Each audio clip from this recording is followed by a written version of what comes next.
অঞ্জনা রান্নাঘরে ওয়েলকাম। আজকে করেছি, সবাই তো মাংস চিলি চিকেন খেয়েছেন, সোয়াবিনের খেয়েছেন, পনির খেয়েছেন। আজকে আলুর চিলি চিকেনের মতন পুরো রেসিপিটা পুরো পর্যন্ত আমার সঙ্গে থাকুন, দেখতে পারবেন আমি কেমন করে তৈরি করি না করি। ভালো যদি লাগে লাইক করো, সাবস্ক্রাইব করো, ফলো করো।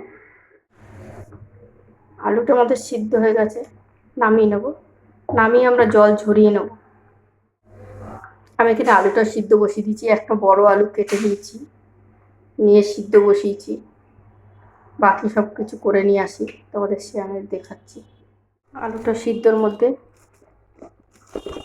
নিয়ে নেবো অল্প করে লঙ্কার গুঁড়ো, দিয়ে দেবো হাফ চামচের মতো লবণ স্বাদ অনুসার, আর এখানে দিয়ে দেবো বেকিং সোডা, বেকিং সোডা না বেকিং পাউডার।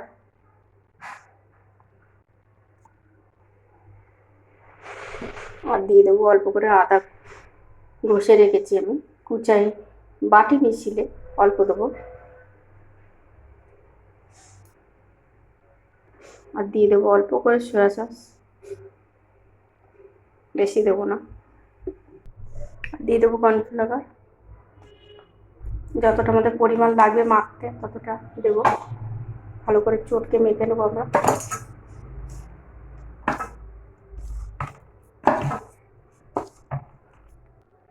আমাদের এটা মাখা হয়ে গেছে, আমরা একটু তেল দিয়ে নেবো। তেল দিলে হাতে যেটা চিপকে আছে সেটা চলে যাবে।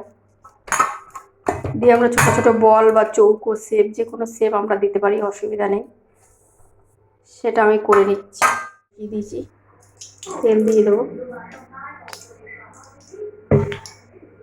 এদিকে আমরা এগুলো কেটেও নিয়েছি, সব পনিরের মতন শেপ দিয়েছি।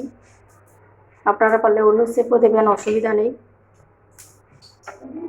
এগুলোকে আমরা ভেজে নেবো হালকা করে, তেলটা গরম হতে হতে। তেলটা গরম হয়ে গেছে আমাদের, এবার এক এক করে আমি দিয়ে দেবো। এটা কড়া আজই ভাজতে হবে।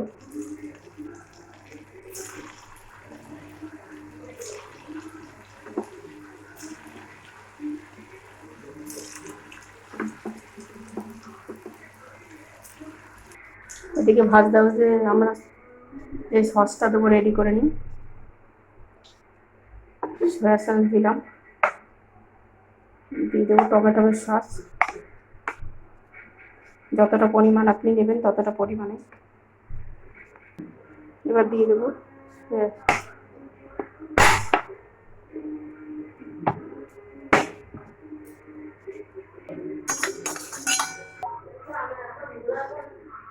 আমরা এগুলো ভেজে নিয়েছি, আর তেলটা কমিয়ে নিয়েছি, অত তেল লাগবে না বলে। লঙ্কাগুলো আমরা দিয়ে দেবো,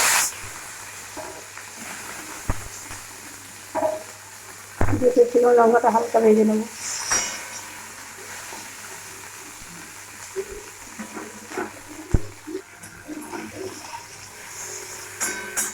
এটা হালকা হালকা একটু হয়েছে, দিয়ে দেবো টমেটো কুচিগুলো, আর দেবো ওটা কাঁচা লঙ্কা গোটা, ওটাকেও আমরা হালকা করে করে দেবো, ফ্রাই করে নেবো।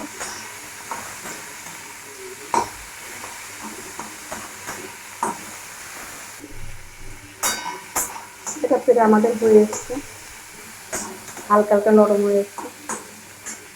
দিয়ে দেবো একটু আদা কুচি, লঙ্কার গুঁড়ো, আর দেবো টমেটো সসটা।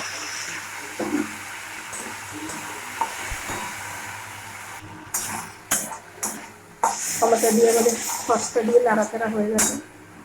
দিয়ে দেবো বাটিটা ধোয়া জল,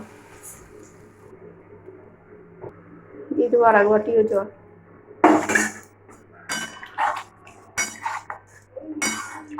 এই ঝোলটা ফুটুক।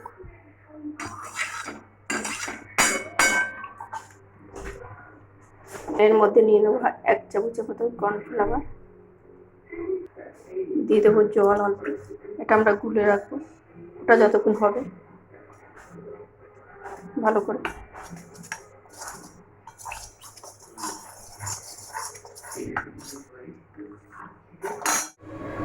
ঝোলটা আমাদের ফুটে গেছে,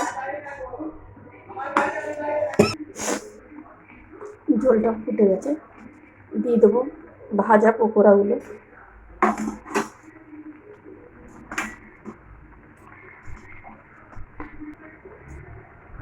সব পকোড়াগুলো আমরা দিয়ে দিচ্ছি।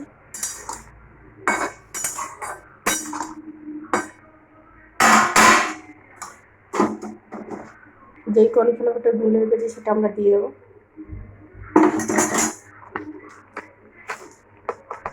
দিয়ে দেবো স্বাদ অনুসার লবণ, আমরা লবণটা আগে ব্যবহার করিনি, এখন দিলাম।